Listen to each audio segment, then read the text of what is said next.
علیکم پیارے بچوں، کیا حال ہے؟ ٹھیک ہے؟ میری کو آپ سنائیں تو میں ہوں آپ کی بیبو ٹیچر۔ تو سحری کا ٹائم ہو گیا ہے، تو یہ دیکھیں ہم سحری کرنے پیارے بچوں، سحری کرنا سنت ہے اور میں اس لیے سحری کر رہی ہوں کیونکہ میں نے روزہ رکھنا ہے، سحری کر کے روزہ رکھنا ہے۔ تو اب میں نے آپ کو سحری کی دعا پڑھانی ہے، چلے پڑھاؤں؟ ٹھیک ہے پڑھا دیتی ہوں۔ ٹھیک ہے، پہلے اعوذ باللہ پڑھنی ہوتی ہے، چلے پہلے اعوذ باللہ پڑھتے ہیں۔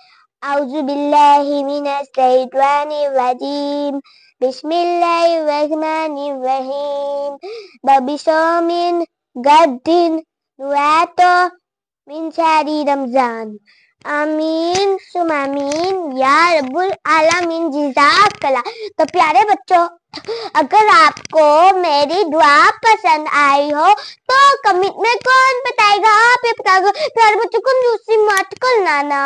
اوکے، اللہ حافظ۔